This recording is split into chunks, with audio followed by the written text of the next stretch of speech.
By now, most of us are aware that Sean John Combs was sentenced to 50 months for prostitution under the Mann Act. And a lot of us are not aware of what the Mann Act is and why his incarceration under the Mann Act, especially in 2025, should be of great concern to all, especially African American men. The Mann Act was enacted in 1910. And at the time, it was referred to as the White Slave Trafficking Act. And it was designed to target Black men of wealth who were dating consensually white women or women who were not Black or identified as Black. And these men would be accused of, if it were learned that they were in these interracial relationships, having sex with these women as prostitution. They would have presumed that any white woman interested in having a relationship with a Black man would only be doing so by force, prostitution. And so here we have it in 2025 that Sean Combs falls under that category. In 1910, when it was enacted, one of the persons they targeted thereafter was one of the wealthiest Black men in the world at that time, and that was the boxer Jack Johnson. And Jack Johnson had the wealth, he had amassed wealth through boxing and then investments. He had a very smart team of investors around him that were investing in everything that you can think of, from real estate to businesses, industries is what they would refer to them back then.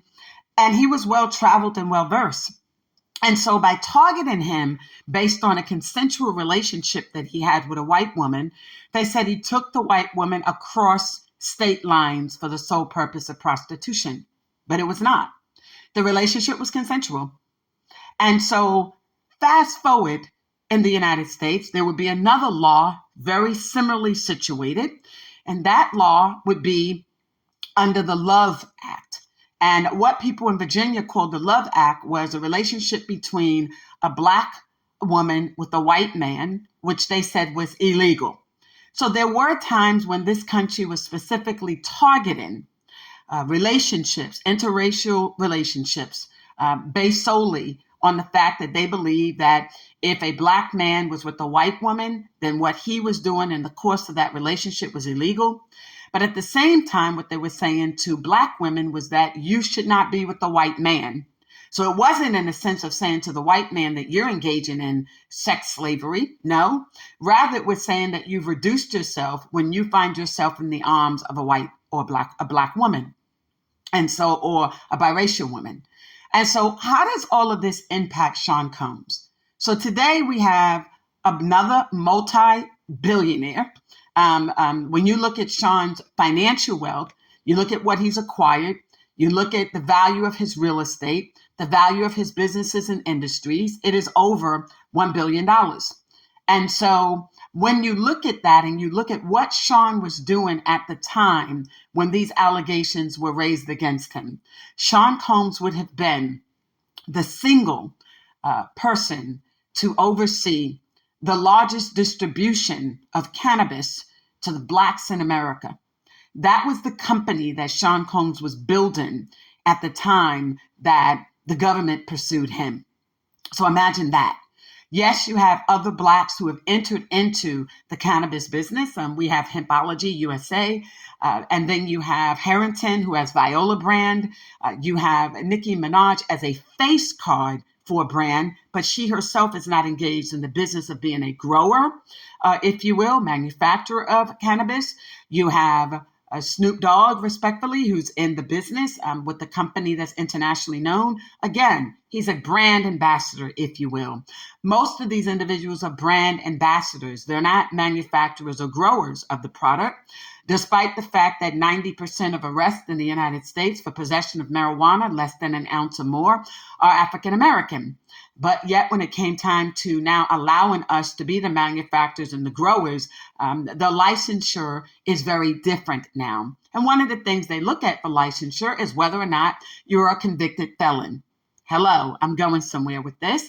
And so now Sean Combs would indeed be deemed a convicted felon unless President Trump steps in to pardon him, he would otherwise be a convicted felon. And so let us wonder and question how a Black man is charged under the Mann Act for how a man act, right? The Mann Act is with two ends, okay? So again, how is a Black man charged under the Mann Act for how a man act? The Mann Act is for forced prostitution, and that is the operative word. Did Sean Combs engage in forced sex, forced relations? One of the reasons why Sean had 5 different lawyers was not to showboat his wealth. Rather, each lawyer that participated in the course of the 8-week trial and even in the sentencing all have different areas of expertise. Some of them are pre-trial, some are trial, meaning opening and closing argument, the ability to put one on direct and one on cross-examination. Some are jury consultants and experts. They're able to know how to pull a jury together or poll the jury thereafter, meaning an effort to determine, how did this juror think? Were these jurors compromised in any way? Was there any illegality in the deliberation of reaching a jury verdict?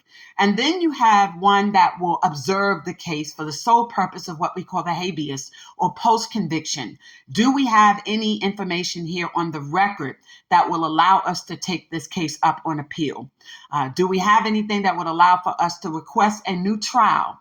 And so where many of you are saying, well, he failed at all of that, he didn't.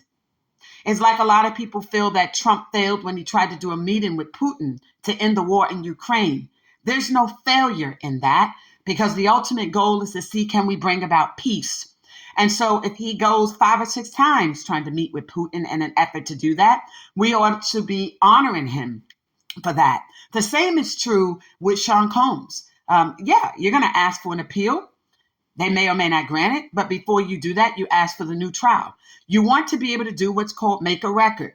So we present it to the jury, the judge, whether he is the 13th juror, respectfully. And did he look too further into the case where he began to look beyond what the verdict was itself?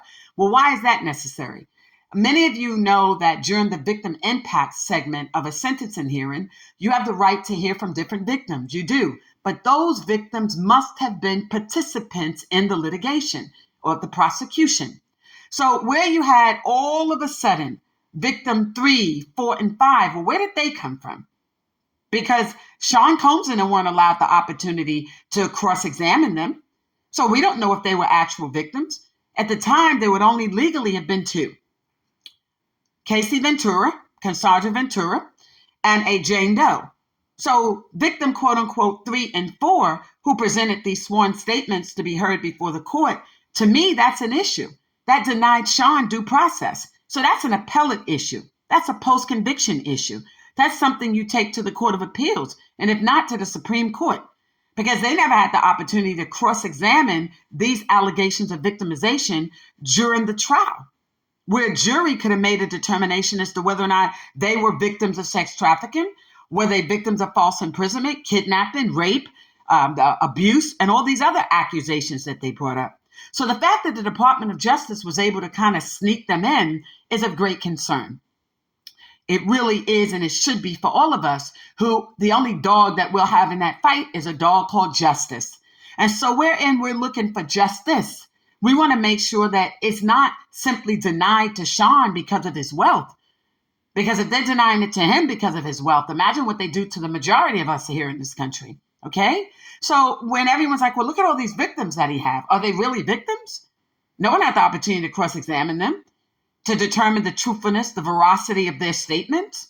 No one had the opportunity to do background checks on them. Nobody had the opportunity to, under cross-examination, discredit what they had to say, disprove it, if you will, or to call into question their credibility, right? So we're in a 19-year-old self. You know, that's been the argument that Casey Ventura says, in my 19-year-old self. So let's be clear. I made clear, and I'm going to repeat this over and over again, she's not a Vic, she was a trick. She's not a Vic. Casey Ventura was a trick. Gloria Allred, Tony Buds, okay? And anyone else. And I said the same thing to a Damian Williams, who at the time was the prosecutor for the Southern District of New York. You're not going to tell me it took you 10 years to figure out that what you was doing was wrong.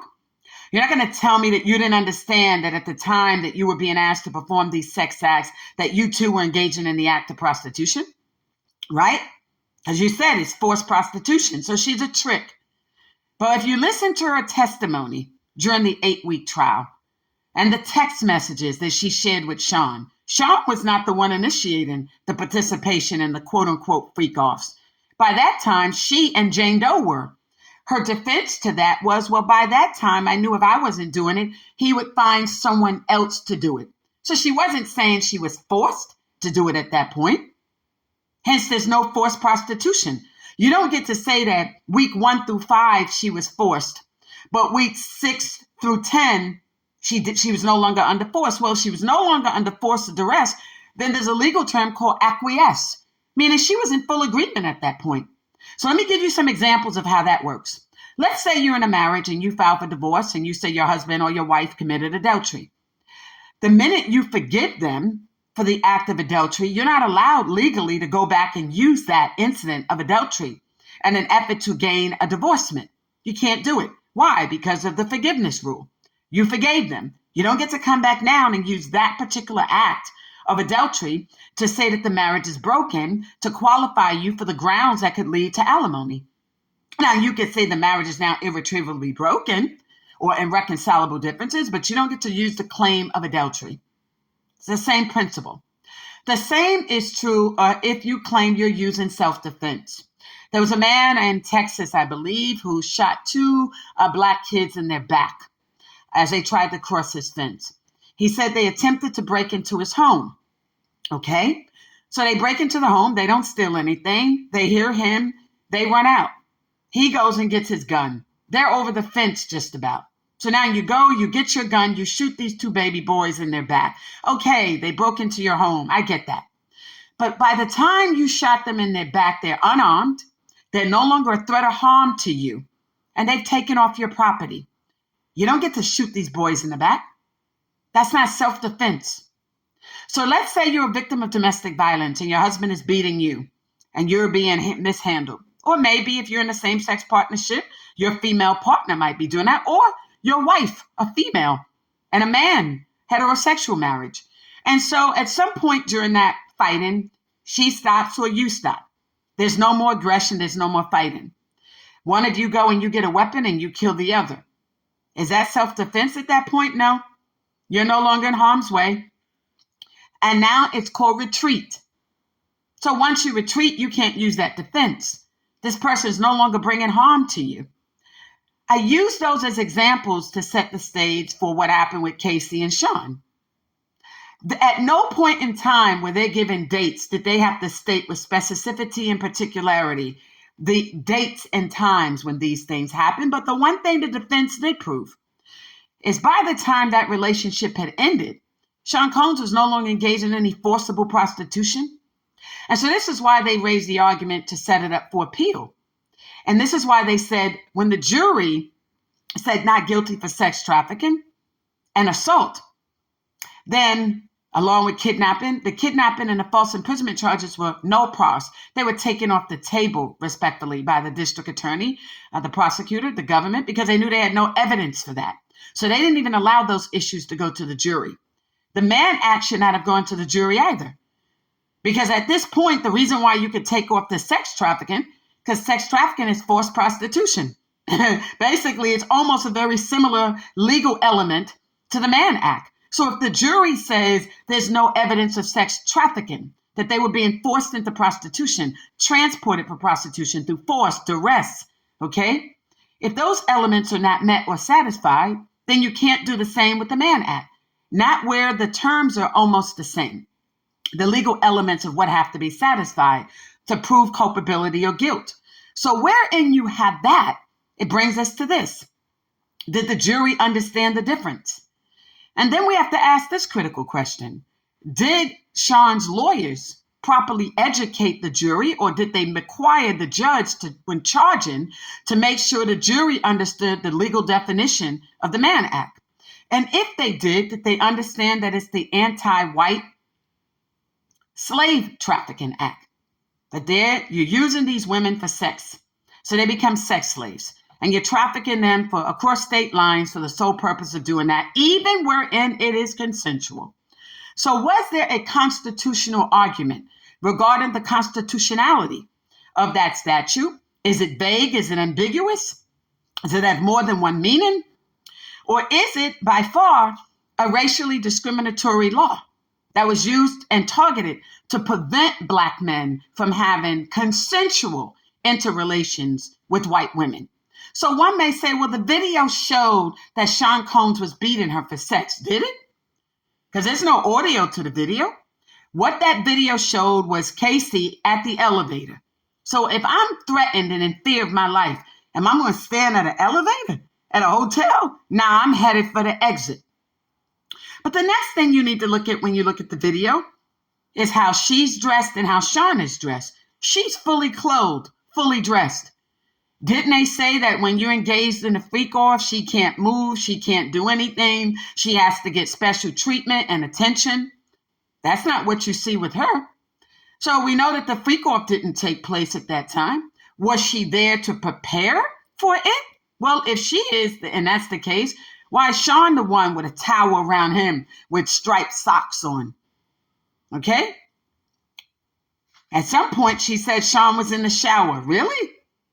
So he came out the shower, he took time to put socks on and put a towel around him to run out into the hallway to find her still there? But it's what Sean does during the course of that physical altercation, believing and assuming that that tape has not been edited. Sean takes something out of her hand that appears to be a small box. Was that Sean's jewelry worth a few $1 million? What was she taking out of the hotel room that's in the box? Once he gets the box from her, that's when he throws down with her. That's when she gets dragged back, right? Okay, so that didn't look like an act of someone trying to prevent someone from engaging in a freak off, but what do I know? I see the video that you see, right? I see a video that was taken years ago that's now being used within the course and scope of this particular prosecution. Does that video in and of itself speak to freak off? No. Does that video in and of itself speak of the act of prostitution, forced or otherwise? No. What that video shows is somebody took something from Sean and Sean snatched that box back out of her hand. That's what that video shows. So, what evidence, if at all, was ever presented to the jury to actually identify at what point in time in the course of this 10-year quote-unquote relationship was she engaging in the act of prostitution? You wear the title of this is the girlfriend, was it? You know, a lot of NBA and NFL and other men, they have these wives at home. But then they find themselves using the term girlfriend. There's a particular athlete that some years ago, many years ago now, when you look at the time frame, had gotten married, was married for a few years. Then New York media covers the fact that he has a girlfriend and that there's an argument with the girlfriend about the child. Okay. And he whoops on her. All right. And so he beat her up. Now, you know, and that interferes with negotiations for the team he was playing for because they got rid of him soon thereafter. Like, so you lost all of that for some Puerto Rican girl. Like, I'm like, are you serious, dude? But yeah, I said that. Let me repeat it. You lost your career for 2 Puerto Rican girls. Like, was that worth it, dude? You know, ask yourself that. You know, you got this black wife that you supposedly had at home. And then you in the streets with it, with a Puerto Rican girl, uneducated, unemployed, but you setting her up. Okay. Now, at some point, you and her got a physical altercation. You say it was just about the son. Really? But you had her in a club, so you partying with her. And you taking her back to the apartment. So if you're doing all of that, then that's a girl you were still rocking with, right? Okay, I get it. You know, forever your lady's like a forever baby mama. You got this child for me, so the cooch belong to me. We get it. I ain't just going to pay you no child support. So those of us that understand a little something about that, we understand that. But nevertheless, the New York media paints a picture like this girl was the girlfriend. I thought, how disrespectful was that? I mean, he has a wife. But yet you're going to give title to this girl being a girlfriend. So then I asked myself this critical question. How did they even know that that particular athlete was going to turn himself in? Did this so-called girlfriend, the Puerto Rican girl he was with, did she call the media to let them know? Or did the lawyer he hired? I'm going somewhere with this, that the lawyer he hired called the media to let them know that, his client was going to turn himself in, because up to that point, no one would have known anything. It's a private family matter. I got a domestic dispute. The bottom line is when we're dating or in relationships with people on a certain level, we kind of know what we're signing ourselves up for. And it is what it is. So we don't get to come back in our 19-year-old self when we're 30 plus years of age, talking like we don't understand what we was doing. Sean Combs was Sean Teflon. He was the Don for a reason. 1988 New York looked like this. It was the Donald Trump. I remember because I was a young girl and I had the privilege and opportunity to go to the Taj Mahal grand opening. It's supposed to be adults only. And yeah, there were some family members there and different other people who had the opportunity to see the grand opening of the Taj Mahal. We didn't get to go into the casino segments, no, but you got the opportunity to tour the Taj Mahal. And some of us had the privilege and opportunity to do that. So you had the Donald Trump. Okay, we called him the Donald. Y'all can hate Donald Trump all you want, whatever. Ask us if we care. He was the Donald, trust that. He was New York. But then we had the Don, Gotti type, Sammy the Bull. That was New York at its best. So you got the Donald, and then you got the Don. You got Gotti, this handsome Montefiore Jew. Some people say he's not Montefiore. That means an Italian Jew. Some people just say he was Italian. It worked for us. That was the Donald and the Don. Okay? Gotti. Sammy the Bull was his boy. That type. That's the New York we grew up under. Okay? So then you're looking, you're seeing who else is there. Who else was running that kind of New York? For us little girls to see something like that, we're like, wow, the Donald and Gotti, for us, you'd have to imagine our world. You'd have to imagine our little world. It's like, Daddy, that's Gotti. Wow, that's Gotti. To us, those were superheroes, gangsters, whatever, the Gambinos, the Genovantes, those families. Okay?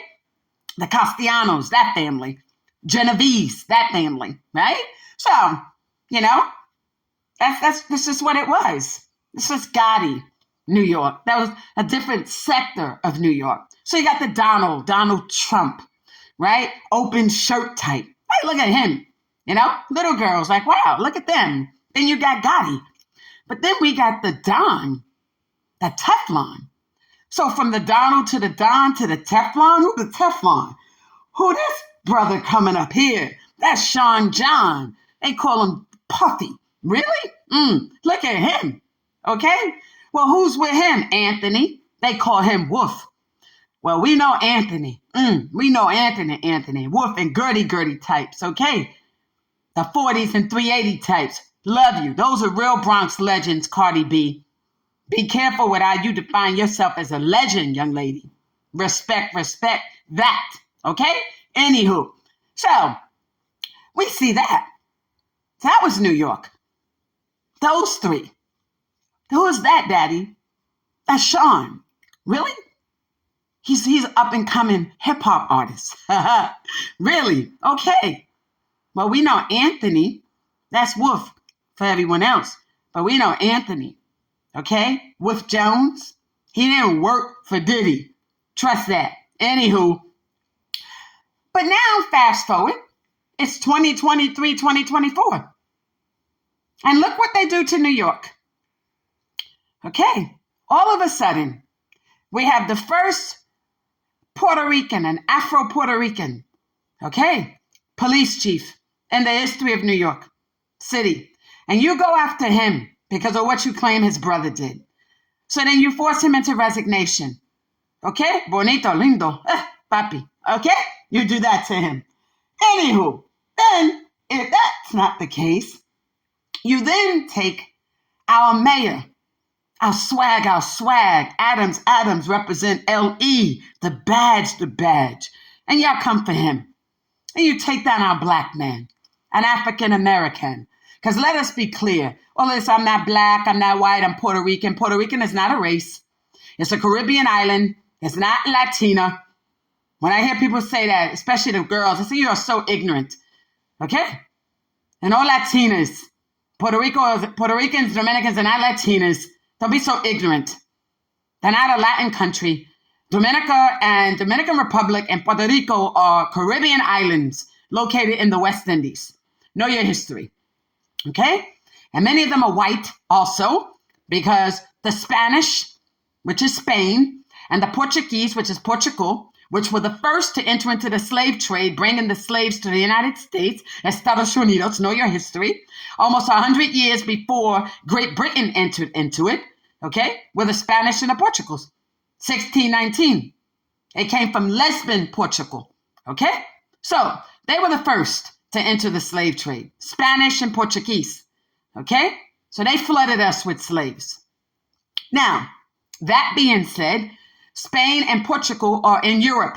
They're European and they identify as white. So get your history. People say, oh, she's not white, she's Latina. Don't embarrass yourself, okay? They're white, they're Caucasian, Europeans. This is direct descendants of such. So let us be clear, all right? Afro-Puerto Rican, Afro-Latina, okay? Afro-Cuban, okay? That was our first, okay? Now, you take him down for what his brother does. You force him into resignation. Then you go after Adams. But then guess who else you go after? Sean Combs. That's like the class of 1988. You do the same thing again. They go after the Donald Trump. They go after Gotti. Then went after Sean. Now flip where we are now. You go after the police chief. Then you go after the mayor. Then you go after Sean Combs. You take down New York. And he says something to the effect in his presser, Damian Williams, immigrant from Jamaica. Respectfully, we have Jamaicans in my family, so I'm going to respect that. Okay, but they were born and raised where? Okay, thank you. Okay. But he came from Westmoreland, Jamaica. Immigrant status, respectfully. And so you use him, the first black man in the Southern District of New York. The first ever to do the job. And you make him take down those three. And then you dismiss the charges against the brother of our police chief, against the mayor. And then you unsuccessfully pursue Sean on sex trafficking, fully aware that you guys had no evidence for sex trafficking. So this is why they asked for a new trial too. But for the lack of evidence for sex trafficking, would you have just tried to prosecute him on his own for the Mann Act? For prostitution? Really? As though he were the pimp? How's he the pimp? He's not forcing those women at that point to continue to engage in that. They acquiesced because they wanted the lifestyle. They wanted to be at Met Gala. They wanted to be at the yacht parties. They wanted to live in the mansion. They wanted to ride in the Bentley and the Rolls Royce. They wanted to travel the world with Sean.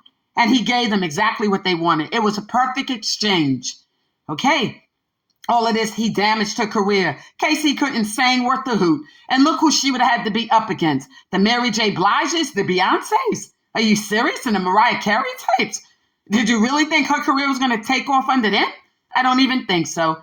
And let's be honest, Whitney Houston was still alive and she was still singing. So, let's not fool ourselves about what we thought was going to happen. All right? All of this, they fear Sean. How do you fear Sean? Sean wasn't going after them. They was hustling Sean. So again, I don't know how it didn't weigh that she was trying to blackmail Sean. I'll write a tell-all book if you don't pay me and you don't do this, that, and the other. So it doesn't sound to me like she's a person who feared Sean. If she feared Sean, why would she need to threaten Sean, right? So imagine that. So imagine what we've done here in a city like New York, where we're trying to get the first Indian to be a mayor, and we're trying to have Black people support DEI and immigration. Look what that did for us. So when the judge, with all due respect, presiding over Sean Combs' case says, I understand what Sean Combs did for the Black community. I say this with all due respect, Your Honor. What do you mean what he did for the Black community? There wouldn't be no Indians, East Indians in the United States if it were up to white Americans. You all are here on the shoulders of Black Americans, that same Black community. Okay? The immigrants that are here from Jamaica and the Caribbean islands, my brethrens, you are here because of the shoulders and the work of Black Americans. So let us not be confused when we start isolating Sean Combs' success to nothing more than Black community. People became billionaires under Sean Combs. Trust that in so many ways than one, good, bad, and ugly, respectfully, right?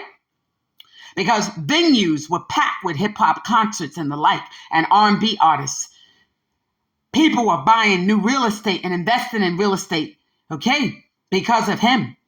You had a whole new crop of millionaires buying multi-million-dollar mansions and homes. And they needed decorators and architects to build them. And they also needed people to decorate them and design them, interior design. And they also needed wardrobes. Okay, so the Avenues of America and 7th Avenue and the Fashion District and tailors and the like, they made a lot of money off of that era. And then I'll listen to the music and how they call out some of these names like Birkin and Prada and Gucci and Louis Vuitton. These houses are Chanel and Versace, and they made millions of dollars off that era.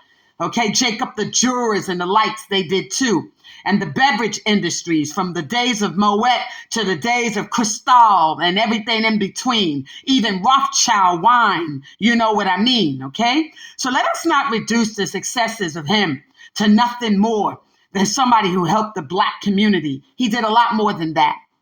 And y'all didn't have the evidence that y'all needed to prosecute him, let alone find him culpable and guilty under the Mann Act for how a man act. Thank you for joining me today. This is Lisa Hampton. Love is selflessly authentic. Having all money, power, talent, opportunities now. Free Diddy.